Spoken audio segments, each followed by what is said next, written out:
अस्सलाम वालेकुम, आदाब अर्ज़ है जी डियर स्वीट लिसनर्स। कहिए क्या हाल अहवाल हैं, कैसे हैं आप सब। दुआ है, उम्मीद है आप सब खैरियत से होंगे। अल्हम्दुलिल्लाह मैं भी बिल्कुल खैरियत से हूँ। और जी जनाब, नावल की नेक्स्ट एपिसोड के साथ हाजिर हूँ। नावल की फरमाइश हमसे की है ज़ुनैरा ने। नावल का नाम है शाम रंग स्याह। मुसन्निफ़ा हैं एमल रज़ा। किस्त नंबर 5। एयरपोर्ट पर हस्बे मामूल रश था। जिन लोगों की फ़्लाइट का वक्त करीब था वो उजलत में डिपार्चर लाउंज की तरफ बढ़ रहे थे। कुछ मुफस्सिल अंदाज में अपने प्यारों से अलविदाई मुलाकात कर रहे थे। जाने वाले खुश थे, पीछे रह जाने वाले अफसुर्दा। कहीं खुशी थी तो कहीं गम, कहीं उदास चेहरे थे तो कहीं मुस्कुराहटें। हर तरफ एक अफरा तफरी का आलम था। गैर ममालिक जाने वालों में सिर्फ एक शायद सबीन ही ऐसी थी कि जिसके साथ कोई नहीं था। सबीन का दिल घबराने लगा था अपने अकेलेपन से। वो घर वालों से दूर जा रही थी और पहली बार जा रही थी। बातनी के साथ साथ वो ज़हनी तौर पर भी तन्हा थी। हल्के आसमानी से रंग के स्कार्फ को उसने सर पर मज़ीद अच्छी तरह लपेटा। ये अपनी बेकरारी पर काबू पाने की बेइख्तियारी कोशिश थी। हाथ में पकड़ी सफ़ेद मोतियों की चमकदार तस्बीह, जिसके दाने एक के बाद एक बड़े ही मुनज़्ज़म अंदाज से एक के ऊपर एक करके गिर रहे थे, उसके वजूद के साथ साथ काँप रही थी।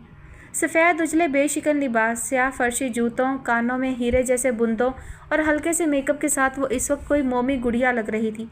मुस्लिम मोमी गुड़िया। उसने एक दीनदार आलमा का सा पैरहन ओढ़ रखा था। ये सब करने को उसे डैनी ने कहा था।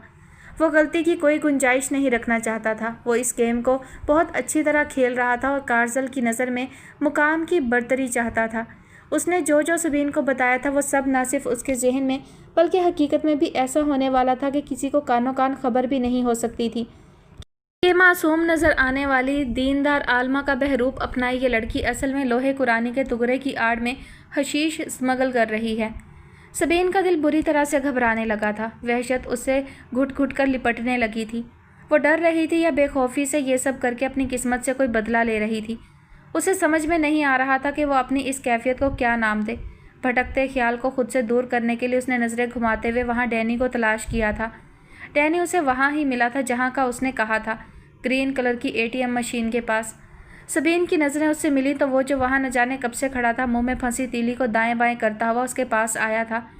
तुम्हें तो मैं पहचान ही नहीं सका, उसने एक नज़र उसके सरापे की तरफ डालते हुए कहा था। सबीन कुछ नहीं बोल सकी और डैनी के सर की गंदी हो चुकी हैट को देखने लगी।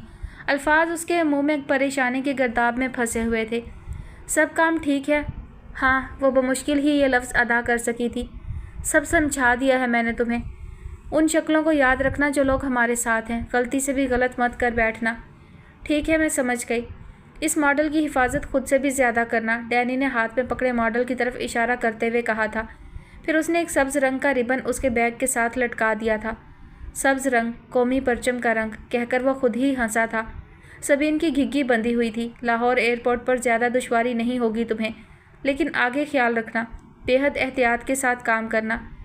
तुमने तो कहा था कि ये कोई ऐसा भी मुश्किल काम नहीं है, वो घबराई घबराई से बोली।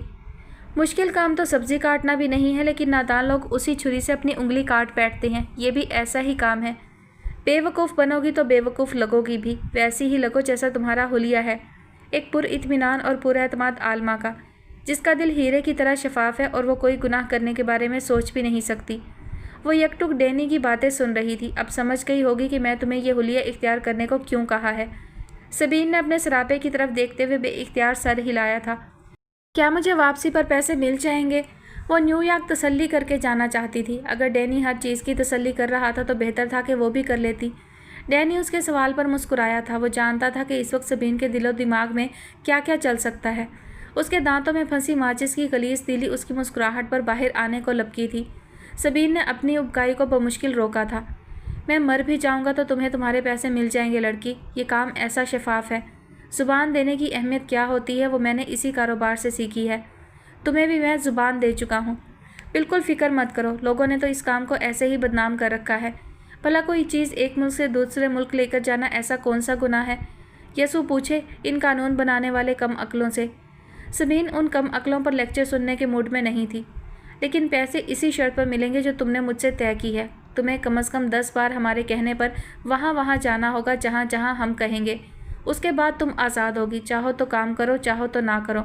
और तुम्हें एक राज की बात बताऊं? डैनी ने आंख मारी। लोग हमें छोड़कर नहीं जाते, बल्कि कुछ लड़के लड़कियां तो अपनी शनाख्त बदलने के लिए प्लास्टिक सर्जरी तक करवा लेते हैं।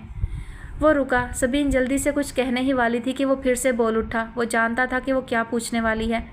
लेकिन इस एक चक्कर के जितने पैसे तय हैं उसका चौथा हिस्सा तुम्हें मिल जाएगा, और तुम जानती हो कि वो चौथा हिस्सा भी किस कदर ज़्यादा है। तुम्हारे सारे गम दूर कर देगा। डैनी ने सारे को खींचते हुए कहा तो सबीन काँप कर रह गई।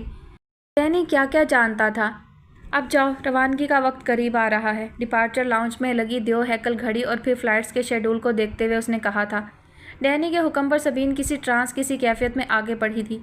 और सुनो, उसकी पुकार पर सबीन फिर से रुकी, जैसे वो यही तो चाहती थी कि कोई उसे रोक ले आगे बढ़ने से और बुला ले वापस पीछे के रास्तों पर। तुम्हें बेलाडोना का नाम दिया गया है, वहाँ सब तुम्हें इसी नाम से पुकारेंगे। इस नए नाम की क्या ज़रूरत थी? बस कार्जल के काम है ये सब, याद रखना, बेलाडोना। डैनी ने फिर से नाम के हिज्जों पर जोर देकर कहा। लेकिन इसका मतलब क्या है? जाते जाते वो ऐसे ही पूछ बैठी। डैनी के होंठों पर बेइख्तियारी मुस्कुराहट मचली थी। जहरीला फूल। डैनी के मुंह से मतलब जानकर सबीन के चेहरे के रंग उड़ गए थे। रबीका को सैनिटोरियम भेजने के लिए मीरान को बहुत सी कुर्बानियाँ देनी पड़ी थी। उसने वॉलीबॉल को खैरबाद कह दिया था और एक साथ दो दो जॉब्स करने लगा था। दिन के वक्त वो एक पैकिंग फैक्ट्री में काम करता था और रात में एक क्लब में बार टेंडर की जॉब, जहाँ उसे रात गए तक काम करना पड़ता था। वहाँ से घर आकर वो सो जाता था, फिर सुबह जल्दी उठकर खुद नाश्ता बनाता था, वो वाला नाश्ता जो रेडीमेड होता था और जिसे जल्दी में रहने वाले लोगों के लिए ही फैक्ट्रीज़ में बनाकर बेचा जाता था। ये रूखा फीका नाश्ता उस वक्त और बदमज़ा हो जाता जब उसे अकेले बैठकर खाना पड़ता था। ये सब बहुत अजीब था, थका देने वाला और उससे भी ज़्यादा रुला देने वाला।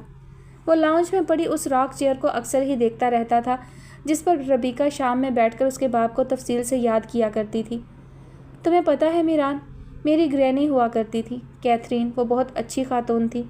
वो अक्सर दुआ किया करती थी कि हज़रत ईसा की आमद उनकी ज़िंदगी में हो जाए, वो ईसा का दीदार करें, उनसे बातें करें।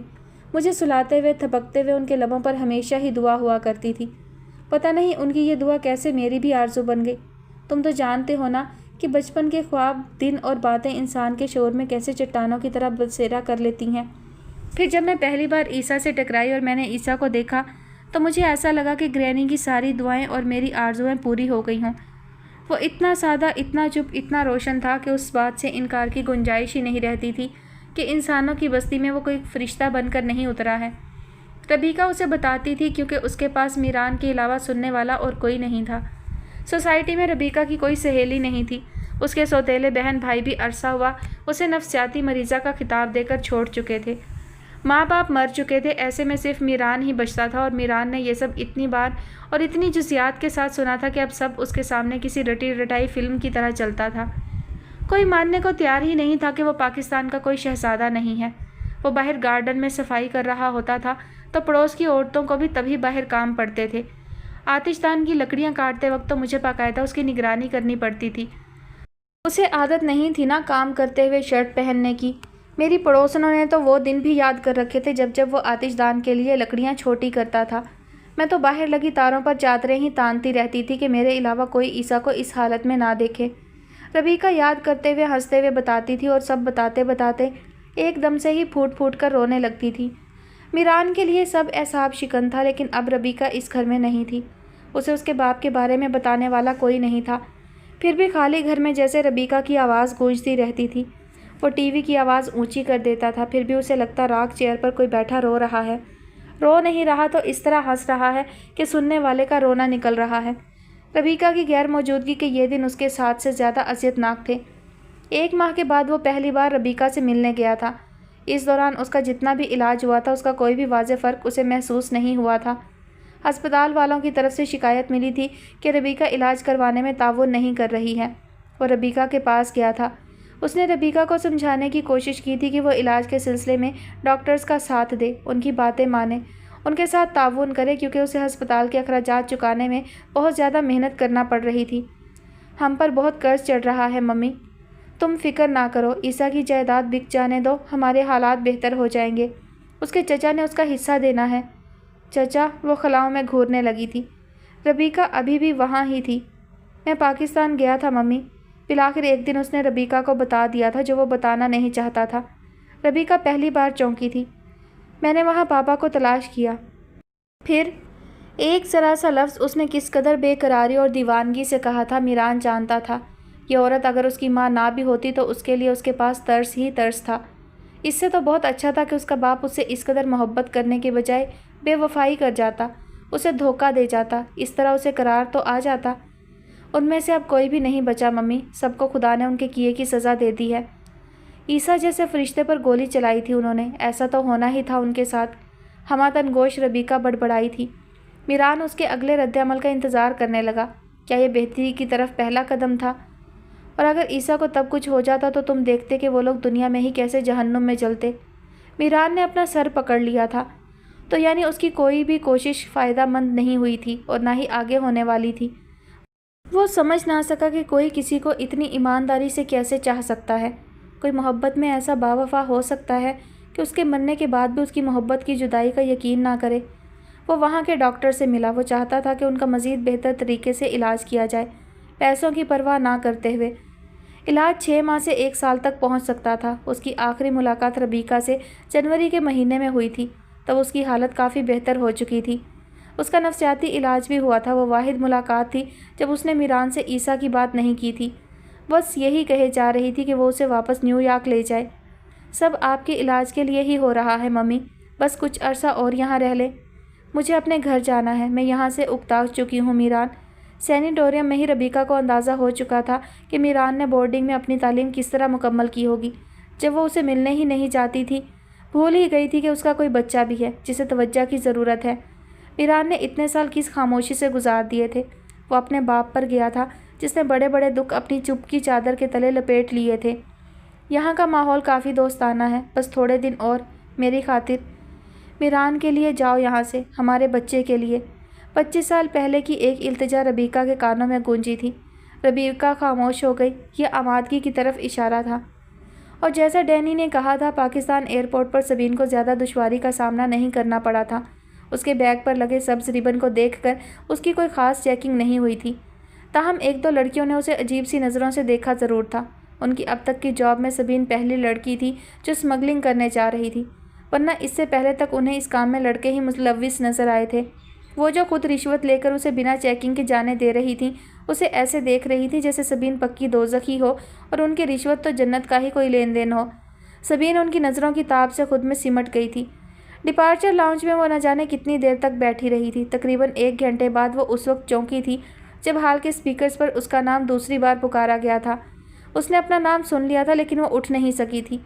انسانی جسم سے وہ موم میں ڈھلی ہوئی وہاں بیٹھی لمحہ لمحہ پگھل رہی تھی اور اپنا نام سن کر ساری بکھری موم کو اکٹھا کر کے اسے وہاں سے اٹھنا ناممکن لگ رہا تھا۔ اٹھ جاؤ سبین، تمہاری فلائٹ کا ٹائم ہو گیا ہے۔ ہال کے فرش پر موپ پھیرتے ایک ورکر نے سرگوشی کرتے ہوئے اسے اٹھنے کے لیے اکسایا تھا۔ سبین نے چونک کر ورکر کی طرف دیکھا تھا اور اسے لگا ساری دنیا اس کام میں ملوث ہے۔ سبھی کہیں نہ کہیں اندر ہی اندر P360 کے لیے کام کر رہے ہیں۔ اٹھو، اب سوچنے کا وقت گزر گیا ہے، ورکر نے پھر سے کہا تھا۔ ڈینی کا انتظام اعلیٰ تھا۔ سبین نے دل ہی دل میں اس کے کام کی کاملیت کی داد دی تھی۔ ہال سے نکل کر وہ لمبی راہداری کی طرف بڑھی تھی اور پھر جہاز میں سوار ہو گئی تھی۔ 12 گھنٹے کی طویل مسافت کے بعد وہ نیو یارک شہر آئی تھی۔ وہ شہر جسے چرچوں کا شہر بھی کہا جاتا ہے، کلبوں کا شہر، تھیٹروں کا شہر، روشنیوں کا شہر، ہجوم کا شہر بھی، اور جسے سب منی ورلڈ کہتے ہیں۔ سبین اس شہر کو کیا کہنے والی تھی جہاں اس کی بربادی کے سارے اسباب موجود تھے؟ ڈینی نے اسے بتایا تھا کہ اول تو کوئی گڑبڑ ہوگی نہیں، اور اگر ہو بھی گئی تو اسے کیا کرنا ہے۔ شک پڑ جانے پر وہ اس کے سامان کی تلاشی لیں گے۔ ظاہری سی بات ہے کہ وہاں سے کچھ بھی نہیں نکلے گا۔ پھر وہ اس کے ہاتھ میں پکڑے توغرے کو جانچیں گے اور وہاں سے ہی اسے اپنی اداکاری کا آغاز کرنا ہے۔ اگر کتا اس تغرے کو سونگے تو اسے بری طرح بولنا ہے کہ وہ اس ناپاک جانور کو اس مقدس چیز کے قریب بھی بھٹکنے نہیں دے سکتی، اور اگر وہ اس تغرے کو توڑنا چاہیں تو اسے چلانا ہوگا کہ وہ اسے شہید نہیں کر سکتے۔ بس اتنا سا کام تھا جو اسے اچھی طرح سمجھا دیا گیا تھا۔ اس کے علاوہ بھی بہت کچھ کرنا تھا جو وقت آنے پر اسے کرنا تھا اور جو اس نے اچھی طرح سیکھ لیا تھا۔ وہ ہر طرح سے مطمئن ہو کر آئی تھی، لیکن پتہ نہیں کیوں یہاں آ کر اس کا دل گھبرانے لگا تھا۔ چیکنگ کے دوران وہ دوسری لائن میں تھی جب اس کی پشت پر ایک ہاتھ پڑا تھا۔ ایک سرد مہر سی لیڈی نے آنکھوں سے اشارہ کر کے اسے پاس ہونے کو کہا تھا۔ اس نے کمال مہارت سے اپنی لائن بدل لی تھی اور چیکنگ کے لیے اسی لیڈی کے پاس گئی تھی۔ تغرے کو جانچا گیا تھا۔ لیڈی نے قریب کھڑی دوسری لیڈی کو مسکراتے ہوئے وہ تغرا دکھایا تھا۔ सबीन नहीं समझ सकी कि वो क्या कह रही थी। अल्लाह के बाद उसके पास बस डैनी का ही सहारा था, लेकिन वो जिस तरह मुस्कुरा रही थी उससे जाहिर था कि वो उसके बनाए टुकड़े की तारीफ कर रही थी। सबीन बमुश्किल मुस्कुराई थी। एक ऑफिसर जिसने चेकिंग करती लेडीज़ को मुस्कुराते और सबीन के चेहरे के तासुरात पढ़ लिए थे, सबको नज़रों ही नज़रों में तोला था और फिर सबीन के पास आया था। उसे देखकर दोनों लेडीज़ बर्फ़ की हो गई थी। सबीन समझ गई थी कि वो आदमी टीम का हिस्सा नहीं है। ये क्या है? उसने आते ही सबीन से टुकड़े की बाबत पूछा था। ये एक इस्लामी तोहफ़ा है, सेंट जेन चर्च के लिए।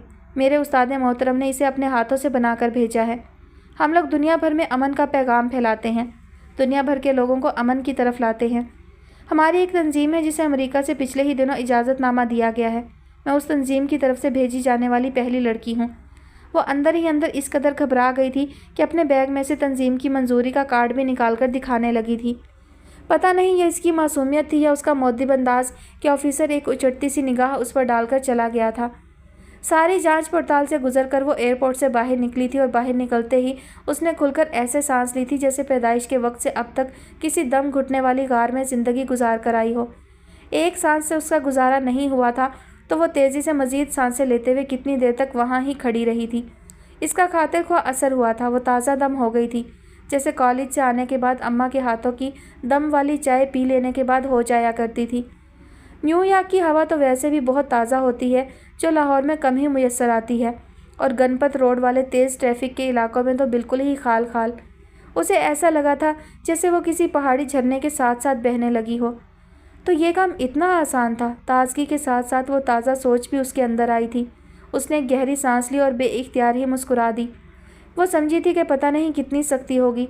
खौफ जो 24 घंटे से उसके साथ था एकदम से काफूर हो चुका था। न्यूयॉर्क की उजली धूप में सब निखर गया था। बाहर निकलकर वो उस टैक्सी को तलाश करने लगी जिसका डैनी ने उसे बताया था। थोड़ी देर बाद एक टैक्सी ड्राइवर खुद ही चलकर उसके पास आ गया था और उसने उसका सामान अपने हाथों में थाम लिया था। टैक्सी ड्राइवर ने उसे एक सुनसान से इलाके में एक पुराने से गेस्ट हाउस के बाहर उतार दिया था, जिसे देखकर ही उसे अजीब तरह के खौफ का एहसास हुआ। सहरा में जैसे कोई अंधा कुआं। उसने खुद को संभाला क्योंकि अब उसे अगले 15 रोज़ यहाँ क़याम करना था। टुकड़ा और अपना बाकी सामान पकड़कर वो अंदर चली गई और धक से रह गई। बाहर से नज़र आता बंजर सा गेस्ट हाउस अंदर से इस कदर आलीशान था कि पल भर में वो जैसे ज़मीन की तह से पहाड़ी इलाकों की दिलफरेब मंजर में पहुँचा दी गई हो। मबहूत होकर वो चारों तरफ देखने लगी। उसके अंदर पहुँचते ही स्याह और सफ़ेद वर्दी में मलबूस गेस्ट हाउस का एक वर्कर उसकी तरफ बढ़ा था, जिसने उसका सामान पकड़ लिया था और उसे दूसरी मंजिल पर मौजूद एक कमरे के अंदर पहुंचा दिया गया। उसे किसी किस्म की परेशानी का सामना नहीं करना पड़ा था। कमरा इतना शानदार था कि वो सोच भी नहीं सकती थी कि वो कभी ज़िंदगी भर ऐसे किसी कमरे में क़याम कर सकती है। पर्दे, सोफ़े, कालीन, बेड, कुर्सी, आईना, सब उन घर की सजावट वाली किताबों से कहीं बढ़कर था जिसे वो और जोया अनारकली की पुरानी किताबों के स्टॉल से देखा करती थी। ये सब तो कोई अलग ही जहान था। डैनी की कही हर बात सच साबित हो रही थी। थम से वो नरम गदास बेड पर गिरी और सामने लगे सुनहरे चौखटे में जड़े आईने में खुद को देखने लगी तो उसने पा लिया था वो सब जो वो चाहती थी। मुस्कुराहट नौवारिद जोर की तरह उसके होंठों पर वारिद हुई थी। लम्हे भर बाद ही दरवाजे पर दस्तक हुई तो वो अपने ख्वाबों की हसीन दुनिया से लौटी। कौन है? दस्तक के जवाब में उसने पूछा था। बेलाडोना, जवाबन गंभीर आवाज़ में कहा गया था। ये इशारा था कि वो टीम का आदमी है। सबीन ने दरवाज़ा खोलकर इस्तफहामिया नज़रों से दरवाजे के सामने खड़े सर झुकाए उस स्याह फार्म को देखा था। मॉडल? ओह, कमरे की सताइश में वो अहम काम तो भूल ही गई थी। मॉडल उस स्याह फार्म को पकड़ाकर उसने दरवाज़ा बंद कर लिया और एक सुकून की सांस ली। फिर डैनी का नंबर मिलाकर उसने सारी बात उसे बता दी थी। अब तुम जल्दी से दूसरा मॉडल तैयार कर लो। रिसेप्शन पर कॉल करके वर्कर को बुला लो, वो तुम्हें दूसरे रूम में ले जाएगा। तुम्हारे काम की हर चीज़ वहाँ मौजूद है। अगली बार नया मॉडल बना लेने के बाद तुम पुराना मॉडल दोगी। मैंने कार्जल को सारी बात समझा दी थी लेकिन वो शायद ठीक से समझा नहीं। कार्जल कौन है? वो ऐसे ही पूछ बैठी। तुम्हें इससे मतलब नहीं होना चाहिए। ऐसे कामों में उतना ही शामिल हो जितनी तुम्हें ज़रूरत है। डैनी का लहजा अगरचे ख़राब था लेकिन वो ठीक कह रहा था। सबीन को काम और पैसे के अलावा किसी भी और बात से सरोकार नहीं रखना चाहिए था। जल्दी से दूसरा मॉडल बना लो। मैं थक गई हूँ डैनी, सोना चाहती हूँ। मैं 2 रातों से जाग रही हूँ।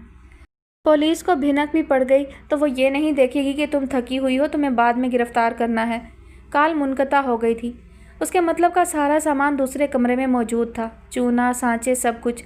जल्दी से पानी में चूना घोलकर उसने लोहे कुरानी के एक सांचे में अमीज़ा डाला था, फिर उसे अवन में खुश्क कर लिया था। वर्कर से कहकर उसे शीशे में कवर भी करवा लिया था, बिल्कुल पहले वाले मॉडल की तरह ही।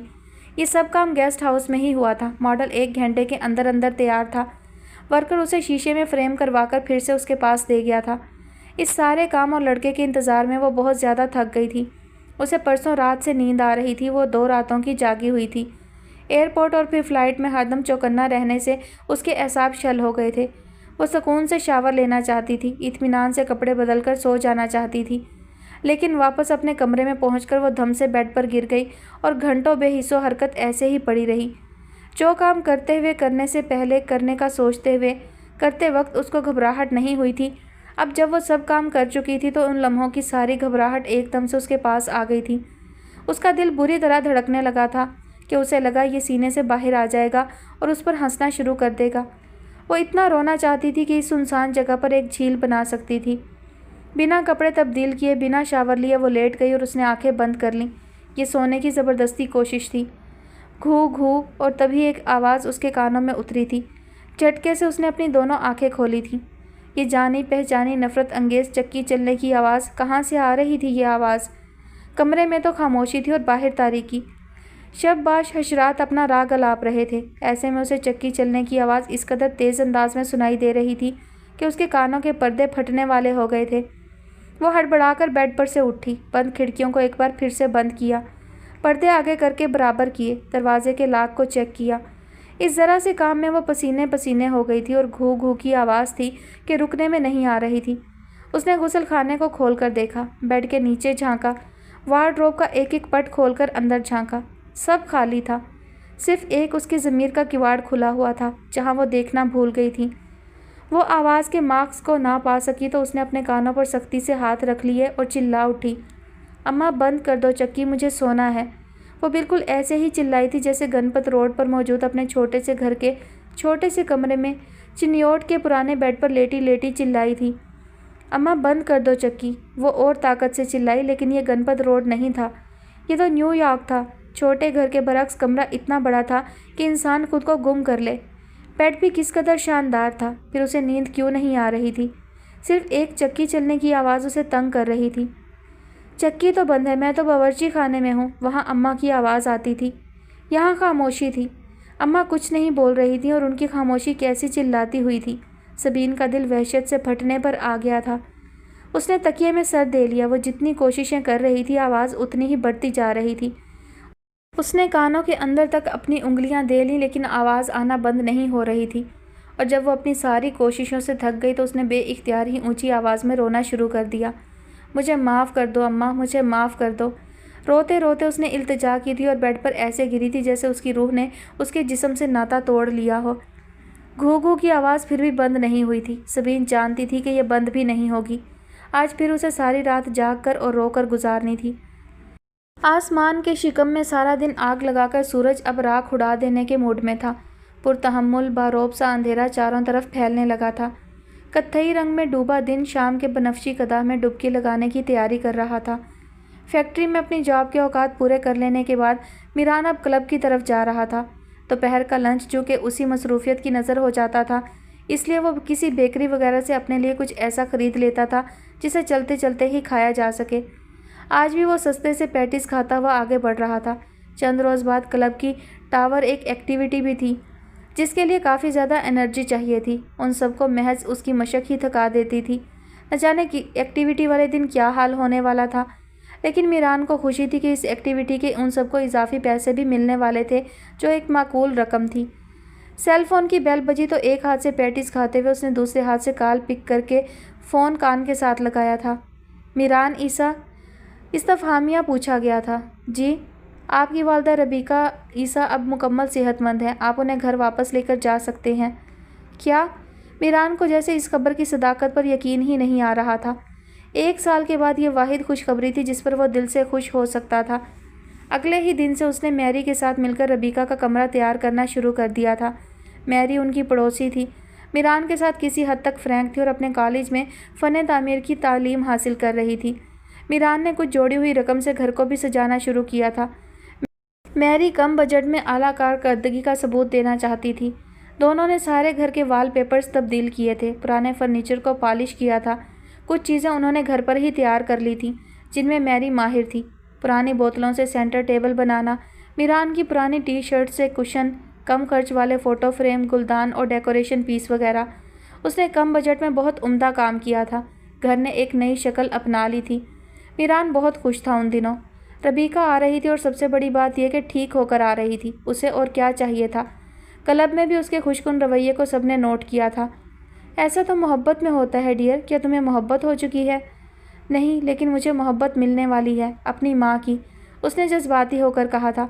अपनी आने वाली ज़िंदगी की तब्दीलियों को वो अभी से महसूस करने लगा था। फैक्ट्री और क्लब, वो दोनों जगहों पर बहुत दिल लगी से काम कर रहा था। क्लब में वो पूरे 1 साल तक किचन में ही कैद रहा था।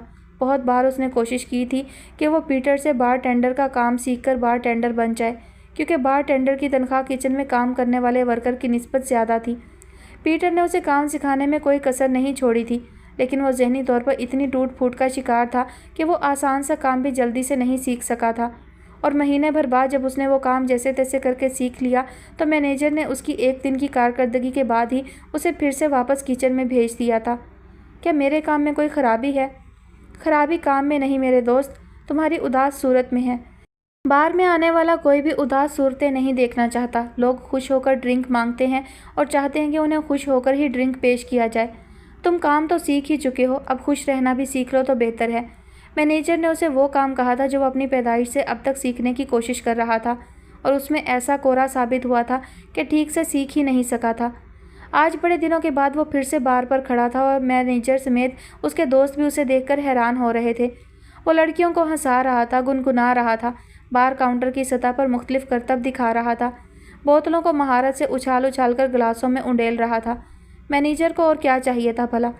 तुम कल से बार पर खड़े हो सकते हो, मैनेजर ने उसे रात जाने से पहले कहा था।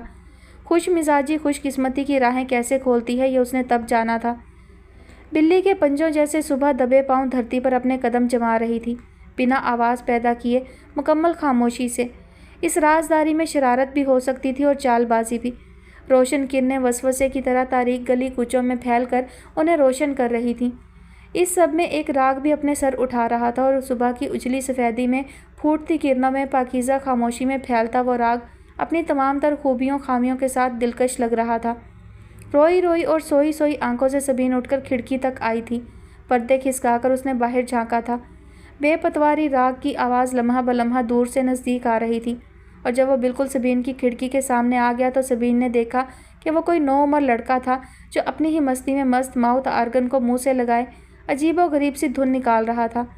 लड़के की बेफिक्री, उसकी लाउबाली, बेनियाजी सब उसकी शख्सियत से अयां थी। गंदे मंदे हुलिये, पुराने शूज़, बिना स्टाइल के बालों वाली कटिंग में उसकी बेफिक्री देखते हुए सबीन ने उस पर रश्क किया था। क्या दुनिया में कुछ लोग ऐसे भी हैं जो अपने आप को उन सब चीज़ों से इस्तिस्ना रखते हैं? उसने उदासी से सोचा था। एक तरह से अपना और उस लड़के का मवाजना किया था। फिर न जाने उसके दिल में क्या आई थी कि उसने खिड़की में पड़े गुलदान में सजे फूलों में से एक फूल निकालकर नीचे से गुजरते उस लड़के की तरफ उछाल दिया था। लेकिन वो लड़का अपने आप पर कुछ ज़्यादा ही नाज़ा था, या शायद हद से ज़्यादा आजिज़, कि उसे अपने करीब फूल गिरने का एहसास तक नहीं हुआ था, और माउथ आर्गन बजाता वो सबीन के फेंके गए फूल पर पाँव रखता हुआ आगे बढ़ गया था। सबीन उस लड़के के इस रवैये पर मुस्कुराती हुई गुसल खाने में चली गई। दोपहर के करीब उसे डैनी की कॉल आई थी। नए मॉडल को सेंट जेन चर्च दे आओ। एयरपोर्ट से निकल आई हो इसका मतलब ये नहीं कि तुम अपना काम कर चुकी हो।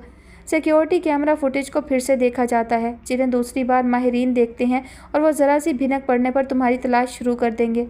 उनके लिए तुम्हारे कमरे तक पहुंचना कुछ मुश्किल साबित नहीं होगा, इसलिए मॉडल को जल्द से जल्द चर्च में जाकर दे आओ। डैनी ने उसे तमाम हदायत दी थी। डैनी वाकई इस काम को बहुत एहतियात से कर रहा था। एयरपोर्ट इंतज़ामिया क्या, खुद सबीन को भी पता नहीं था कि वो क्या कर रही है और क्यों। नया मॉडल तैयार था। रिसेप्शन पर कॉल करके उसने सेंट जेन चर्च का पता मंगवा लिया था। इस बार उसे ड्राइवर नहीं दिया गया था, लेकिन एक अच्छी रकम दे दी गई थी। बाकी सब उसे खुद ही करना था। नहाकर, नए कपड़े पहनकर और हल्का सा तैयार होकर वो सेंट जेन चर्च चली गई थी। इसी चर्च का नाम उसने एयरपोर्ट पर भी लिया था। मैं एक ऐसी तंजीम की रुकन हूँ जिसके ज़रिए हम पूरी दुनिया में अमन का पैगाम फैलाते हैं। हम मुख्तलिफ़ मज़ाहब के मानने वालों को इन बातों की तरफ जमा करते हैं जो मुश्तरक होती हैं। कुरानी हरूफ का यह टुकड़ा इसी सिलसिले की कड़ी है। یہ مذہب اسلام کے ماننے والوں کا اپنے عیسائی بہن بھائیوں کے لیے تحفہ ہے۔ اس نے ایئرپورٹ پر بولے جانے والے بیان کو یہاں بھی رٹے رٹائے طوطے کی طرح بولا تھا۔ چرچ کی انتظامیہ اس کی گفتگو سن کر متاثر ہوئی تھی اور لوح قرآنی کا نفیس تحفہ دیکھ کر مبہوت۔ سبین کو وہاں بہت عزت دی گئی تھی، اس کے لیے کھانے کا پرتکلف انتظام کیا گیا تھا اور اس کی تنظیم کے اس نیک کام کو سراہا گیا تھا۔ چرچ سے واپسی پر اس نے ٹیکسی نہیں لی تھی، وہ پیدل ہی چلنے لگی تھی۔ اس کا ارادہ نیو یارک شہر کو دیکھنے کا تھا، یا شاید اس کے کانوں میں جو رات کی چلتی چکی کی آواز قید تھی وہ اسے شہر کے شور میں تحلیل کرنے کی کوشش کر رہی تھی۔ یہاں اتنی رونق تھی کہ وہ اپنی تنہائی کو اس میں ضم کر سکتی تھی۔ دن اتنا روشن تھا کہ وہ اپنی ساری تاریک راتیں اس کی جھولی میں ڈال سکتی تھی، اور اتنا شور تھا کہ اس کی سب خاموشیاں نگل سکتا تھا، بلکہ ختم بھی کر سکتا تھا۔ گیندے کے پھول سا وزنی، پیچیدہ اور صد برگ سا دن پوری آب و تاب کے ساتھ کھلا ہوا تھا۔ اسی دن کی مسحور کن خوشبو میں وہ ہر چیز کو حیران ہوتی نظروں سے دیکھتی ہوئی آگے بڑھ رہی تھی۔ کتنا الگ تھا نیو یارک لاہور کی نسبت! وہاں تھا ہی کیا؟ گندی آب و ہوا، گندے مکانات، گندی گلیاں، گندے بچے، گندے در و دیوار، اور یہاں اس سب کا الٹ، نتھری ہوئی ہوا، خوبصورت مکانات، روشن سیاہ سڑکیں، نفیس پیارے لوگ، اونچی اونچی عمارتیں، ہر چیز جیسے واشنگ مشین میں ڈال کر دھو کر سجائی گئی تھی۔ کچھ فاصلے پر اس نے لوگوں کا عجیب و غریب رش سا دیکھا تو اپنا بے مقصد راستہ بدل کر وہ بھی اسی طرف ہو گئی۔ وہاں بہت سے لوگ جمع تھے جنہوں نے ایک جیسے کپڑے پہن رکھے تھے، ٹی شرٹ اور نکر، جن کے رنگ بھی ایک جیسے تھے، لال اور پیلے، اور ان پر کسی کمپنی کے لوگوں کی مہریں لگی ہوئی تھیں۔ 70 سے 100 کے لگ بھگ وہ سارے نوجوان صحت مند لڑکے تھے جو مسکرا رہے تھے۔ جوش جن کے چہروں سے عیاں تھا اور جن کو دیکھنے کے لیے ان سے بھی دگنا ہجوم وہاں اکٹھا ہو چکا تھا۔ سبین کو جلد ہی احساس ہو گیا کہ وہ لوگ کسی چیز کی تشہیر کرنے والے ہیں۔ تشہیر کرنے کا یہ انداز وہ پہلی بار دیکھ رہی تھی۔ زمین پر پہلے 12 لڑکوں نے ایک گول دائرہ بنایا تھا، قدرے بڑے سائز کا، اور ایک دوسرے کے کندھوں پر اپنے بازو پھیلا کر دائرے کو مضبوط کیا تھا۔ ان 12 لڑکوں کے کندھوں پر 11 لڑکے چڑھ کر کھڑے ہو گئے تھے۔ انہوں نے بھی نیچے والوں کی طرح کیا تھا، اپنے بازو ایک دوسرے کے کندھوں پر پھیلائے۔ اب 11 کندھوں کے اوپر 10 لوگ چڑھ رہے تھے۔ ان کے انداز سے ظاہر تھا کہ انہوں نے اس چیز کی بہت بار مشق کی ہے۔ ارد گرد دیکھنے والے لوگ خوب انجوائے کر رہے تھے۔ وہ ہنس رہے تھے اور انہیں جوش دلا رہے تھے کہ وہ جو کر رہے ہیں کریں اور اچھی طرح کریں۔ عورتیں مرد تالیاں بجانا شروع ہو گئے تھے، لڑکے بچے سیٹیاں بجانے لگے تھے۔ لڑکیاں جو خود بھی خوبصورتی میں کسی سے کم نہیں تھیں، ان خوبصورت نوجوان لڑکوں کو دیکھ کر پاگل ہو رہی تھیں، جن کی آدھی نکروں اور آدھی آستینوں سے ان کی جوانیاں اور خوبصورتیاں عیاں تھیں۔ وہ ساری ہو ہو کرتے ہوئے نعرے بازی کر رہی تھیں۔ سبین سب دیکھ کر مسکرا اٹھی تھی۔ یہ سب اس کے لیے نیا تھا اور دلکش بھی۔ وہ اس سب سے لطف اندوز ہونے سے خود کو روک نہیں سکتی تھی۔ اب 10 کے اوپر 9 لوگ چڑھ رہے تھے، ٹاور بڑھتا ہی جا رہا تھا۔ پھر 9 کے اوپر 8، اوپر ہوتے ہوتے ٹاور سکڑتا جا رہا تھا۔ 8 کے اوپر 7 لڑکے، پھر 6، 5، 4، 3، اور جب سب سے اوپر 2 لڑکے کھڑے ہو گئے تو ٹاور کی اونچائی بہت بڑھ گئی۔ سب گردنیں اوپر کر کے انہیں دیکھنے لگے۔ سبین بھی بڑے اشتیاق سے سب دیکھ رہی تھی۔ تالیوں، سیٹیوں، ہو ہو کا شور بھی بلند ہونے لگا۔ لوگ انہیں سراہ رہے تھے۔ پھر سبین نے دیکھا کہ ایک لڑکا جس کے ہاتھ میں کمپنی کے لوگوں والے بہت سے غبارے تھے، وہ انہیں اپنی کلائی میں باندھے ہوئے اس ٹاور پر چڑھنے لگا تھا۔ شور مزید بلند ہو گیا۔ لڑکا سب کے کندھوں بازوؤں پر پاؤں رکھتا ہوا آہستہ آہستہ اوپر چڑھ رہا تھا۔ پھر چند ہی لمحوں میں وہ سب سے اوپر پہنچ کر 2 لڑکوں کے اوپر کھڑا ہو گیا اور اس نے ایک نظر نیچے کے ہجوم پر ڈالی۔ سبین اپنی جگہ کھڑی کھڑی پتھر کی ہو گئی۔ لڑکے نے اپنی کلائی پر سے کمپنی کے لوگوں والے غبارے ہوا میں چھوڑے تھے۔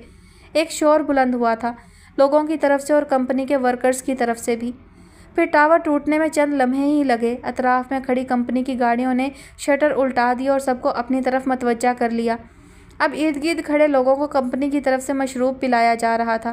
لوگ خوشی خوشی ڈسپوزیبل گلاس لے رہے ہیں۔ کچھ شوق لڑکے تو 2 گلاس اٹھا رہے تھے۔ بھلا مفت کا مشروب کون چھوڑتا ہے، چاہے وہ بد ذائقہ ہی کیوں نہ ہو۔ سبین کے پاس بھی ایک ورکر آیا۔ اس کے ہاتھ میں مشروب کا گلاس تھا جو وہ سبین کو پیش کر رہا تھا، لیکن سبین ایک دم سے پرے ہو گئی، جیسے وہ کسی خیال سے چونکی تھی۔ وہ اس لڑکے کو تلاش کرنے لگی جس کے ہاتھ میں غبارے تھے اور جو سب سے اوپر تھا۔ رش اس قدر زیادہ تھا کہ وہ لڑکا اسے نظر ہی نہیں آ رہا تھا۔ ٹاور کے لڑکوں نے ٹوٹ کر رش کو اور بڑھا دیا تھا۔ اسے ہر جگہ ایک ہی رنگ کے لباس نظر آ رہے تھے، لال اور پیلے، اور ایک ہی طرز کے کپڑے، نکر اور شرٹ۔ ایسے میں اس لڑکے کو تلاش کرنا اس کے لیے مشکل تر ہو رہا تھا۔ लड़कों, लड़कियों, मर्दों और औरतों को कंधों से धकेलती, एक एक को गौर से देखती वो आगे बढ़ रही थी। कभी वापस पीछे होती थी। सब चेहरे एक जैसे लग रहे थे। एक अजीब तरह की परेशानी ने उसके गिर्द अहाता बना दिया था। अगर वो लड़का मुझे ना मिल सका तो? वो माही भी आग की तरह तड़पने लगी थी। और तभी उसे अपने पीछे एक आवाज़ सुनाई दी थी, मैम। वो पलटी थी। अब की बार वही लड़का एक गिलास उसकी तरफ बढ़ा रहा था। सबीन लम्हे भर में जामद हो गई। जिसकी उसे तलाश थी वो उसके सामने खड़ा था, मुस्कुराते चेहरे के साथ। उसके खदोखाल देखते हुए वो किसी ट्रांस, किसी कैफियत में चली गई। एक बार फिर से उसके चेहरे का लाउबालीपन भरपूर मर्दाना वजाहत में ढल रहा था। आंखें पहले से बड़ी और इस कदर रोशन हो चुकी थीं कि सबीन उनमें अपना पूरा अक्स देख सकती थी। उसने अपना हेयर स्टाइल बदल लिया था और वो उस पर पहले से ज़्यादा जच रहा था। और होंठ गुलमहर के फूलों की तरह दहकते हुए और नमी वाले सुर्ख, जैसे वो आज भी कोई मशरूब पीकर होंठ साफ करना भूल गया हो। वो जवान हो चुका था और उसका बदन बता रहा था कि उसकी ज़ात की तकमील बहुत नफीस और हयादार पस मंज़र में हो चुकी है। मैम, लड़के ने फिर प्रोफेशनली अंदाज से मुस्कुराते हुए उसे पुकारा था। सबीन ने गिलास थाम लिया था। लड़का उसे देखते हुए वापसी के लिए उल्टे कदम लेने लगा था। क्या उसने उसे पहचाना नहीं? धड़कते दिल के साथ उसने सोचा, मीरान, मुझे पहचानो। उसके अंदर कोई चिल्ला चिल्ला कर कह रहा था और बाहर उसके होंठ ऐसे सिले थे जैसे वो ज़िंदगी भर एक भी लफ्ज़ तो ना बोली हो। मीरान उल्टे कदम लेता हुआ दूर जा रहा था। फिर धुंध में गुम हो जाने वाले मंजर की तरह वो उसकी नज़रों से ओझल हो गया। और सबीन उसे देखते हुए बस यही बात सोचे जा रही थी, क्या उसने मुझे नहीं पहचाना? क्या वो मुझे भूल गया? ऐसा कैसे हो सकता है? ऐसा नहीं हो सकता, हरगिज़ नहीं। खुदारा, मैं अपने साथ ये जुल्म बर्दाश्त नहीं करूँगी। वापस गेस्ट हाउस पहुँचने तक वो ये सब सोचते हुए उलझ उलझ कर खुद से लड़ने लगी। माज़रत खा हूँ, आज की एपिसोड का ड्यूरेशन इतना ही रहेगा। मेरे गले में जो है वो बहुत ज़्यादा ख़राश महसूस हो रही है मुझे, और मेरे लिए रिकॉर्डिंग करना मज़ीद जो है वो पॉसिबल नहीं है। इंशाल्लाह कोशिश करूँगी कि नेक्स्ट एपिसोड जो है वो उतने ही ड्यूरेशन की हो जितनी के पहले एपिसोड में शेयर करती हूँ। आज के लिए फ़िलहाल इस पर ही गुजारा कीजिए। अपना बहुत सारा ख्याल रखिएगा, मुझे अपनी दुआओं में याद रखिएगा। अल्लाह हाफिज़।